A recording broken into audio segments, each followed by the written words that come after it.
sebenarnya mungkin udah pada tahu ya, nggak perlu diulangi lagi ya. Udah sering juga saya curhat di podcast gitu, udah pasti karena sudah tidak ada kecocokan karena perselingkuhan. Harta gono ini harusnya nggak ada masalah sih ya, karena memang pas belum kita menikah juga kita udah ada surat perjanjian pisah harta sih. Hak asuh anak?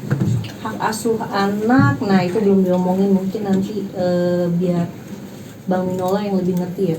Perjuangannya yang pasti ya menjalani hidup aja, cuma bedanya sekarang kan tanpa suami ya.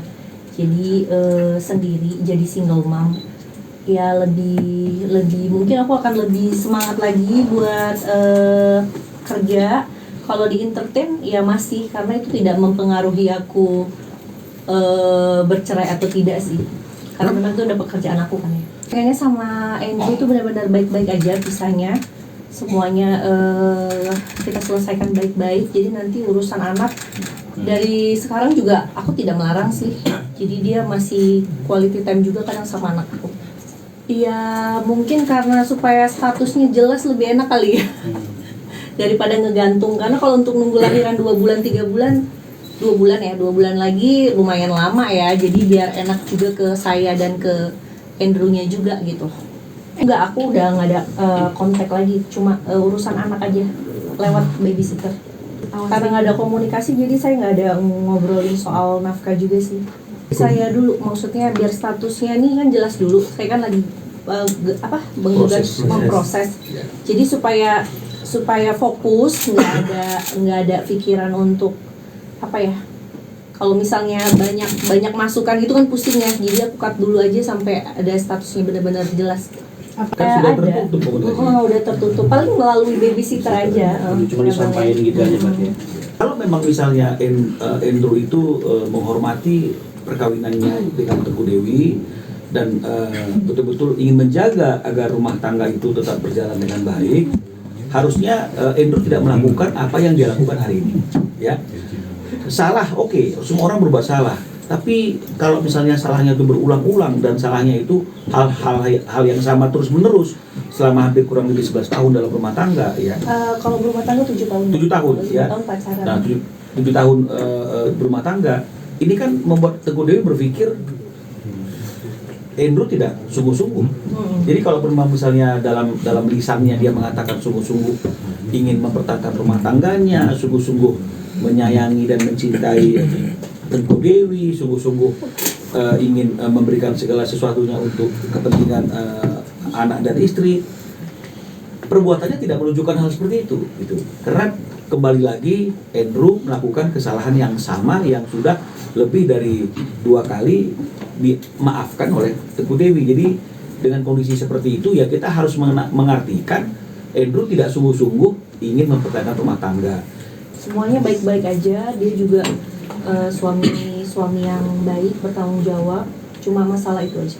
Dewi bilang, ya saya nggak mungkin dong mau menikah dengan orang yang di masa pacarannya pun sudah menyakiti, sudah ketahuan perilakunya tidak baik. Justru karena di masa-masa pacaran semuanya itu baik-baik saja, semuanya itu indah saja, sehingga akhirnya Dewi percaya bahwa Andrew adalah orang yang tepat untuk menjadi pasangan hidupnya, untuk menjadi suaminya. Nah, barulah setelah menikah hal-hal yang tadi itu bermunculan satu persatu. Karena memang saya udah sering memaafkan, jadi ini mungkin final yang harus saya lakukan, bahwa saya menunjukkan kalau saya sudah tidak mau lagi gitu. Tidak mau lagi disakiti. Tidak mau lagi diselingkuhi. Tidak mau lagi dikhianati. Betul. Dan mungkin pelajaran juga ya dari kasus aku buat para suami, ibu-ibu ini atau moms yang takut speak up, mungkin bisa dicontoh juga biar kena sanksi sosial suami-suami yang sudah beristri tapi masih selingkuh dan sering melakukan lagi gitu. Saya nggak nganggep sih Mas, soalnya saya tahu perempuan-perempuan itu cuma selewat 2 lewat doang sih. Komunikasi sendiri sama saudara Rashid sejauh ini seperti apa nih? Komunikasi kalau misalnya sama dia tuh cuma untuk pembuktian yang kemarin itu aja, yang masalah itu, habis itu nggak ada komunikasi lagi dan nggak ada yang perlu dikomunikasikan juga. Efeknya paling Instagram aku di shadow ban, aku nggak tahu siapa yang laporin. Jadi kalau misalnya kalian Instagram aku tuh nggak bisa search kan, harus ngelihat orang, misalnya Bang Minola follow aku nih, baru ketahuan gitu loh. Pas aku lihat reportnya, karena mungkin aku nge-up yang soal kasus aku, jadi ada beberapa pihak mungkin yang nggak seneng ya dibuka aibnya gitu kan, jadi di report gitu. Terkejut ya, karena setahu saya memang mereka hubungannya itu cuma partner kerja aja, karena sering bareng ya, kayak beberapa kali tuh bareng. Nah itu juga tuh yang bikin aku shock juga, maksudnya wah ini temen atau temen gitu loh, dan terbuka tuh di saat kasus ini, mungkin udah jalan Tuhan kali ya. Iya biasa lah, kalau misalnya laki-laki bilangnya iseng, tidak ada hubungan apa-apa, cuma iseng-iseng aja, jadi nggak usah dipikirin, tidak ada yang spesial, hanya saya maafin. Tapi kalau kemarin-kemarin kan memang tidak ada bukti. Kalau ini kan memang ada bukti yang kuat, makanya ya saya tidak mau mendenial apa-apa yang masuk lagi gitu. Kalau yang benar-benar keluar bukti-buktinya yang kuat itu baru tahun ini sih sebenarnya. Yang ya baru tahun ini kalau yang kuat ya buktinya keluar gitu. Oh nggak takut karena saya nggak salah. Di situ kan jelas, di bukti itu jelas sekali bahwasanya dia mengakui pada saat kejadian, dan itu statusnya Andrew masih suami saya. Andrew menginap di rumahnya, dari mulutnya sendiri kan, harusnya dia yang takut dong, bukan saya.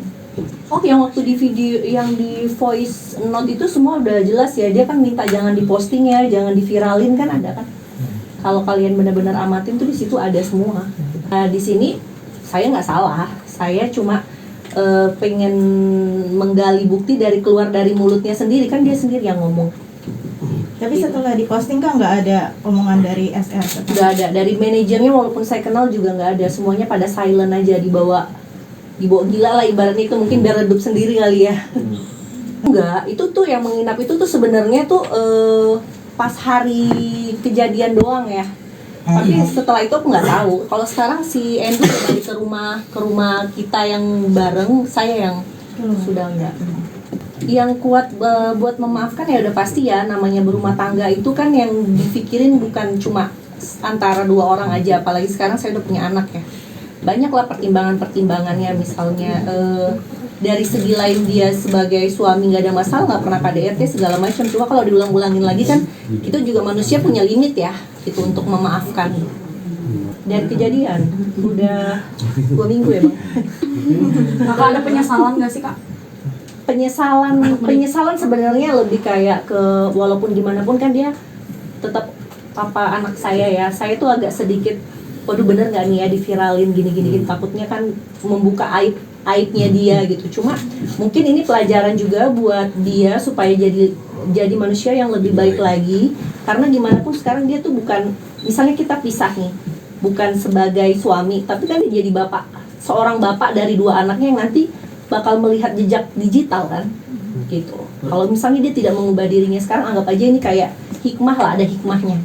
Pas di up sih enggak, karena memang lagi emosi kan pada saat itu. Cuma sekarang ini lebih kayak aku nggak mau ngebahas soal apa yang udah dia lakukan segala macam, tapi aku lebih kayak fokus untuk ya udah kita nanti ini baik-baik aja pisahnya, tapi sebagai parents kita tetap baik gitu.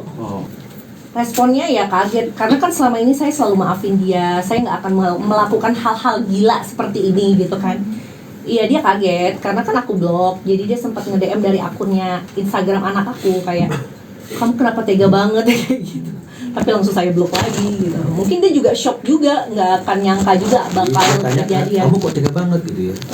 Tanya yang tega siapa di sini sekarang? Nah itu dia bang. Kamu yang tega. Itu biar netizen yang menjawab ya bang. Kamu yang tega mengangkat masalah ini atau dia yang tega mengkhianati kamu? Ya ini mungkin iya, makanya pelajaran juga buat orang-orang yang jangan meremehkan orang-orang yang sudah memaafkan kalian gitu loh. Bukan berarti manusia itu ada batas kesabarannya loh. Udah pasti, aku sama mamanya lumayan deket ya, lumayan. Maksudnya nggak ada masalah. Mamanya juga bilang, ya Dewi kalau misalnya anak mami memang udah nyakitin, selesain baik-baik aja. Tuh mami juga minta maaf gitu aja. Iya kalau udah 11 tahun bareng-bareng ya, tadi kan 7 tahun menikah, 5 tahun pacaran, lebih ke memori sih. Ya butuh waktu kali ya untuk move on gitu, kayak butuh berbulan-bulan untuk bisa. Karena ada masa-masa baiknya juga yang tetap menjadi memori ya, begitu ya. Dari mamanya sendiri pun udah yang nggak mau aku sakit. Tapi kondisi temannya kakak sekarang seperti apa? Baik. Ini 7 bulan. Baik, alhamdulillah sih sehat, masih gerak-gerak babynya, masih aktif. Makanya saya butuh bantuan orang-orang yang expert seperti Bang Minola buat menghandle kasus saya, karena saya yakin semuanya itu udah ada porsinya masing-masing gitu Mas. Coba tanya sama perempuan ya Mas, itu si Andrew transfernya buat apa gitu, coba tanya, mungkin beli cilok kali ya. Mahalan itu. Tapi memang ada penjelasan tentang itu dari Andrew atau gimana kan? Nggak ada, kan pas waktu aku akan emang udah putus komunikasi. Hanya coba sama si perempuannya itu gitu, buat apa?